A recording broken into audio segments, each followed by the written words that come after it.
اگر ہمیں کوئی شخص کہتا ہے کہ شب برات کو اٹھ کے نفل نہ پڑھو، تو بھائی نفل ہم نے پڑھنے اللہ کی رضا کے لیے، ہمیں کسی بندے سے ڈگری لینے کی ضرورت نہیں، نہ تو ہمارے اور رب کے درمیان معاذ اللہ کوئی وسیلہ ہے کہ تو کہے گا تو پڑھیں گے، جب دل کرے گا پڑھیں گے، اور جتنے دل کرے گا پڑھیں گے۔ ہم تو نفل کہہ رہے ہیں اس کو، ہم نے کب کہا ہے ضروری ہے جو عشاء پڑھ کے سو جائے فجر تک سویا رہے، ہم اس کو گناہگار نہیں کہہ رہے، لیکن یہ ضرور کہیں گے کہ گولڈن چانس مس کر دیا اس نے چانس مس کیا ہے، یہ تو اللہ کی رحمت کا موقع تھا۔ حضرت سیدہ عائشہ صدیقہ رضی اللہ تعالی عنہ ارشاد فرماتی ہیں کہ شعبان کی 15ویں رات تھی، یعنی شب برات کی رات، فرماتی ہیں شعبان کی 15ویں رات تھی، میں نے اچانک نظر ڈالی تو حضور میرے بستر میں تھے، پھر میری نظر پڑی تو حضور نہیں تھے، میرے دل میں گمان آیا، خیال آیا کہ شاید کسی اور زوجہ کی طرف حضور کا میلان تباہ ہو گیا ہو، وہاں تشریف لے گئے ہوں۔ فرماتی میں اٹھی باہر گئی تو نبی کریم علیہ السلام جنت البقیع میں تھے، قریب ایک جگہ پہ حضور دعائیں مانگ رہے تھے۔ فرماتے میں گیا تو حضور فرمانے لگے ابو بکر کی بیٹی تو نے کیا گمان کیا کہ اللہ کا رسول تیری حق تلفی کرے گا؟ عرض کی حضور آپ مالک ہیں، کہیں اور جانا چاہیں تو میری طرف سے پابندی نہیں۔ کہتی ہے وہاں کھڑے کھڑے میرے رسول کریم نے بیان فرمایا، یہ ترمذی کے لفظ ہیں، حضور نے فرمایا عائشہ یہ شعبان کی 15ویں رات ہے، مدینے میں سب سے زیادہ بکریاں بنو کلب کا قبیلہ پالتا تھا، فرمایا آج کی رات بنو کلب کے قبیلے کی بکریوں کی تعداد کے مطابق اللہ میری امت کے لوگوں کی بخشی فرما دے گا۔ یہ وہ رات ہے۔ جناب عائشہ صدیقہ رضی اللہ تعالیٰ عنہ نے بات رات کو سنی تنہائی میں نبی پاک سے، رات کو تنہائی میں حضور سے سنی، سویرے جناب عائشہ نے کل امت کو بتائی۔ اگر یہ بات اہمیت والی نہ ہوتی تو بی بی صاحبہ آگے روایت کرتی، یہ کتابوں میں آتی، یہ لوگوں کو بتاتی۔ حضرت عائشہ نے روایت کیا اور مولا علی شیر خدا نے تو کھل کے کہا، ابن ماجہ میں حضرت علی سے پیار کرنے والوں کے لیے الگ عنوان، مولا علی نے کھل کے فرمایا شعبان کی 15ویں رات کو رات عبادت کرنا اور سویرے روزہ رکھنا۔ حضرت علی کے لفظ بائی نہیں سیاستہ میں، رات کو عبادت کرنا، دن کو روزہ رکھنا۔ ویسے تو رب کریم ہر روز تہجد کے وقت پہلے آسمان پر نزول اجلال فرماتا ہے اور لوگوں کو فرماتا ہے کوئی بخشش مانگنے والا؟ اور فرمایا ہر روز تہجد کے وقت یہ اعلان ہوتا ہے، پر شب برات کو نا شروع رات سے یہ اعلان شروع ہو جاتا ہے۔ ادھر دیکھو میری طرف، مغرب سے اعلان شروع ہو جائے گا۔ اللہ کرے آپ کو سمجھ آئے، اللہ کرے آپ کو، اور بھائی یہاں باہر لوٹ سیل لگ جائے، یہاں ابھی سیل لگ جائے، 5000 والا جوڑا 1500 میں، تو رش ختم ہوگا؟ اور بھائی اگر یہ لگ جائے، چلو یہ تو دور کی بات ہے نا، ہم تو لنگر والے لوگ ہیں، اگر لنگر کا اعلان ہو جائے کہ بڑا تگڑا ہے، بڑا تگڑا، ہمارے ہاں تو شادی کی روٹی کھلتی ہے تو لوگ آخری روٹی سمجھ کے کھاتے ہیں، تو شاید اللہ ماشاءاللہ یہ آخری ہے، اس کے بعد نہ ملے گی۔ جب اعلان ہوتا ہے اور دعوت ہوتی ہے کہ کھلا ہے جی کھاؤ، کیا حشر ہوتا ہے، کیا انداز ہے۔ مولا علی شیر خدا حدیث روایت کرتے ہیں، رنگ کیا ہے؟ فرمایا باقی راتوں میں نا تھوڑا سا پیکج ہوتا ہے، تھوڑا سا، آخری حصے میں رات کے شب برات کو نا رات چڑھتے ہی اللہ پہلے آسمان پر جو اس کی شان کے لائق ہے نزول جلال فرماتا ہے، اور پہلا جملہ یہ فرماتا ہے کوئی معافی مانگنے والا؟ اللہ کرے آپ کو سمجھ آئے، یعنی معافی دینے والا کہہ رہا ہے چلو آؤ ادھر، آؤ ذرا معافی مانگو، میں معاف کرنے آیا ہوں، مانگو معافی، ہے کوئی معافی مانگنے والا؟ معاف کر دیں گے۔ اور آپ فرماتے ہیں ہے کوئی رزق مانگنے والا؟ وہ جو بڑی درخواستیں دیتے پھرتے ہیں نا مختلف اداروں میں، وہ ایک درخواست نا کل شب برات والی رات بھی دیں۔ اللہ کرے آپ کو سمجھ آئے۔ وہ جو کہتے ہیں نا بڑی بڑی کمپنیوں میں نے اپلیکیشن جمع کرائی ہے تو کہیں کام نہیں بن رہا تو نسخہ دے رہا ہوں، ایک اپلیکیشن کل رات بھی جمع کراؤ انشاءاللہ کام بن جائے گا۔ اور میں نہیں کہہ رہا، مولا علی شیر خدا فرما رہے ہیں، اور وہ خود نہیں فرما رہے، وہ نبی پاک کا فرمان نقل کر رہے ہیں، اور وہ رسول اللہ صلی اللہ علیہ وسلم کی بات نہیں بیان کر رہے، وہ کہتے ہیں رب فرماتا ہے کوئی روزی مانگنے والا؟ سارے سیٹھوں، نوابوں، جاگیرداروں کے پاس جا جا کے تھک گئے ہو، ایک دن میرے کہنے پر، ایک رات، ایک دیہڑی ذرا شب برات والی لگا کے تو دیکھو، پر شرط یہ ہے کہ یقین کامل ہو، ارادہ یہ، مطلب اللہ معاف کرے، آپ نے ناراض نہیں ہونا، لیکن وہ ماحول اس طرح کا ہے کہ شب برات کو ایک دو ساتھی کو کہا رات کو عبادت کر کہتے جی وہ تو ٹھیک ہے پر سویرے چھٹی نہیں، کام کرنا ہے. یعنی رب کہہ رہا ہے کہ تو آ جا شب برات کی رات، جو مانگے گا وہ تجھے. لیکن یہ ادھر نہیں توجہ کر رہا، یہ کہتا ہے سویرے 10 بجے دکان نہ کھلی تو مشکل ہو جائے گی، دفتر نہ گیا تو حالات. آپ دیکھیں ذرا، اب جب یقین اس طرح کا ہو تو پھر تو بھائی ساری زندگی اداروں میں درخواستیں دینی ہیں. پھر آپ جیسا آپ کا مزاج ہوگا، اللہ تعالیٰ تو بندے کے گمان کے قریب ہے. تو میرے رسول پاک علیہ السلام نے ہمیں یہ میسج دیا، پیغام دیا، فرمائے اس رات جو اولاد مانگے گا رب اسے بھی عطا فرمائے گا. اس رات جو اللہ سے بخشش مانگے گا اللہ اسے بھی دے گا. اس رات جو رب کریم سے عزت مانگے گا اللہ اسے بھی عطا کرے گا. شارحین نے لکھا اس رات جو رب سے پردہ پوشی مانگے گا اللہ اسے پردہ پوشی بھی عطا کرے گا.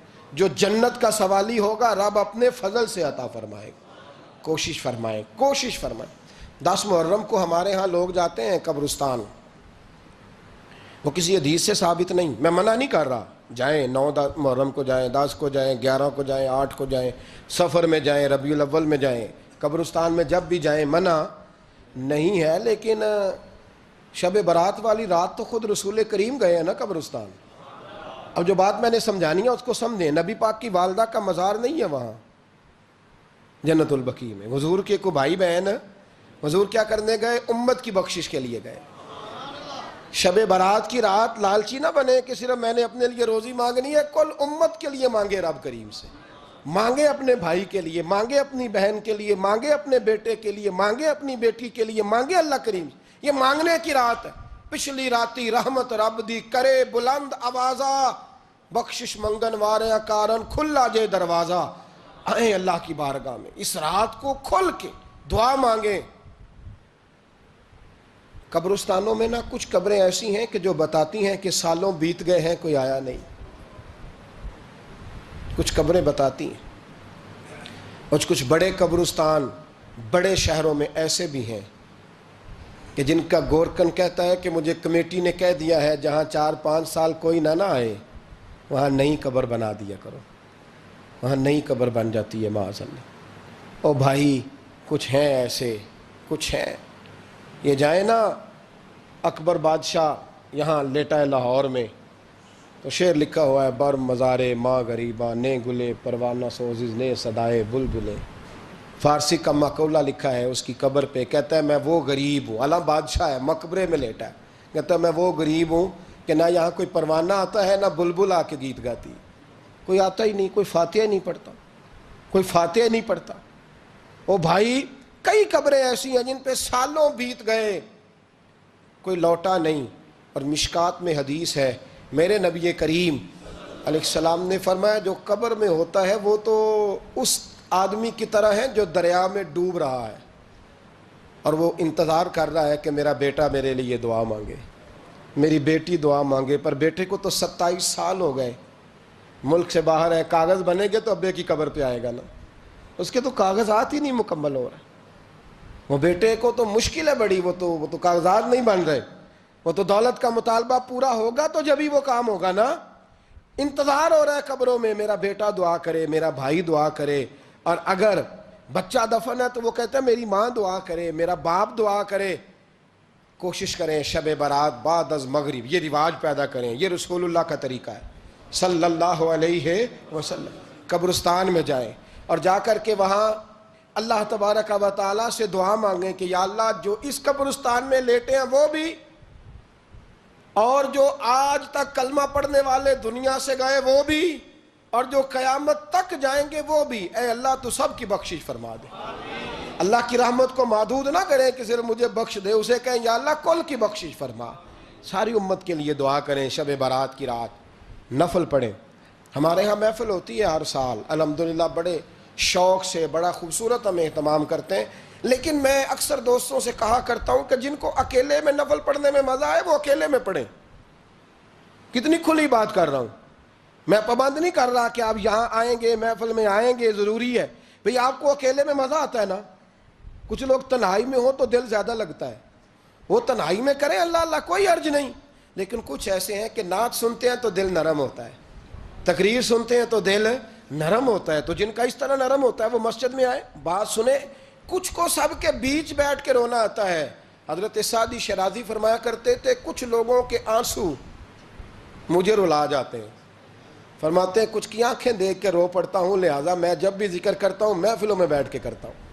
تنہائیوں میں مجھ سے نہیں ہوتا, تو جس سے نہیں ہوتا وہ آئے نا, مسجد میں آئے, رات عبادت کریں. کل مغرب سے پہلے پہلے کام سمیٹ لیں سارے, اور مغرب کے بعد یہ رات شروع ہوگی, مغرب کے بعد ایک چھٹی کر لو اللہ رسول کے لیے. کر لیں گے انشاءاللہ تعالی ایک چھٹی. اور توبہ کی رات ہے یہ, توبہ کرنی ہے. توبہ کس کو کہتے ہیں؟ توبہ کا معنی ہے پچھلے گناہ پر پچھتانا, شرمسار ہونا. کہتے نہیں اے کاش میں نہ کرتا, اور وہ لفظوں میں نہیں, جملوں میں نہیں, توبہ رٹی رٹائی نہیں.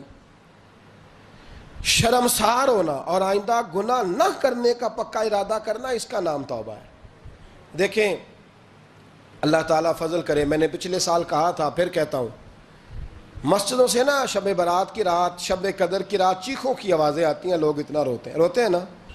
رونا چاہیے, کم روتے ہیں زیادہ رونا چاہیے. لیکن سوال یہ ہے کہ اتنا زیادہ لوگ شب برات کی رات روتے ہیں, کیا پھر سویرے بددیانتی ختم ہو جاتی ہے؟ جو رات مسجد میں کھل کے رو کے آیا ہے اس کا پروگرام ہے نا کہ اب ملاوٹ کبھی نہیں کرے گا, اب گاہکوں سے جھوٹ کبھی نہیں بولے گا, اب وہ بددیانتی کا معاملہ کبھی نہیں کرے گا. لیکن رات روتا بھی رہے اور سویرے پروگرام یہ ہو کہ میں نے پھر لوگوں کو فریب دینا ہے, داؤ لگانا ہے, تو اس نے توبہ کیا رات کے, یہاں بس یہ ایکٹنگ کر کے لوٹ آیا ہے. یعنی بڑی سجا بنا کر کے سوار کر کے رات توبہ کی. کیا مطلب ہے توبہ کا؟ کہ توبہ آپ نے کی. حضرت حسن بصری سے کسی نے کہا توبہ کیا ہے؟ فرمانے لگے توبہ یہ ہے کہ جس گلی سے رب نے تجھے منع کیا ہے دوبارہ پھر تو اس گلی میں نظر نہ آئے, تو نظر ہی نہ آئے. اور جس جگہ جانے کا رب نے تجھے حکم دیا ہے پھر تو دوبارہ وہاں سے غیر حاضر نہ ہو. اگر یہ پروگرام ہی نہیں, ارادہ ہی نہیں. بچے ایک دو مجھے کہنے لگے کل حضرت صاحب توبہ کے موضوع پر ہم نے گفتگو کرنی ہے, تو کوئی باب بتائے کہاں پہ ہے. کچھ بچے شاگرد ہیں, کچھ مسجدوں میں جمعہ پڑھاتے ہیں. ایک نے مجھ سے کہا, تو میں نے کہا بیٹے پہلے مسجد میں جاؤ, 2 نفل پڑھو, توبہ کرو, توبہ کا ارادہ بناؤ. یہ رسم نہیں ہے. وہ نعت خواں بھی تو توبہ کر لینا جو شب برات کے دن لوگوں کو توبہ کرانے آیا ہے اور 25,000 کا سودا کر کے آیا ہے. تو آج اس کام سے تو توبہ کرنا, یہ نوٹ پھکوانے سے تو توبہ کرنا. یہ رسم ہے. ساری رات توبہ توبہ توبہ توبہ, یہ کیا معنی ہے اس کا؟ کیا مطلب کریں؟ امام غزالی فرماتے ہیں کہ ایک آدمی بادشاہ کا گارڈ تھا, سپاہی تھا, اس کا پہرے دار تھا, نگرانی کرتا تھا, بڑی وفاداری سے نوکری کرتا رہا. بادشاہ نے اسے تنخواہ کے علاوہ بھی بڑا نوازا. اسے بادشاہ نے بڑے الاؤنسز دیے, بادشاہ نے بڑا کچھ دیا, مکان دیا. کچھ سالوں کے بعد بادشاہ کو پتا چلا کہ یہ میرے لیے نہیں آتا تھا, اس کی تو میری کنیز پر نظر تھی, اس نے تو رات کی ڈیوٹی اس لیے لگوائی تھی کہ کنیز پر نظر تھی. تو امام فرماتے ہیں کہ بتاؤ پھر وہ بادشاہ اس کے ساتھ کیا سلوک کرے گا؟ وہ کیا سلوک کرے گا؟ تو لوگ کہنے لگے حضور لگتا یہ ہے کہ وہ نا 4-5 حصوں میں کاٹ کے تو کتوں کے آگے پھینکے گا. آپ فرمانے لگے میرا رب تو بڑا ہی کریم ہے, وہ تو ایسے نہیں کرتا. لیکن بتلاؤ اگر اسے پتا چلے کہ یہ رسم کے لیے آیا ہے, اس کی تو نظر ہی مال پہ ہے, یہ تو سویرے بدلے گا نہیں, یہ تو دھوکہ دے رہا ہے, یہ تو توبہ کرنے آیا ہی نہیں, اس نے تو ڈھونگ رچایا ہے, اسے تو پہلے سے خبر ہے.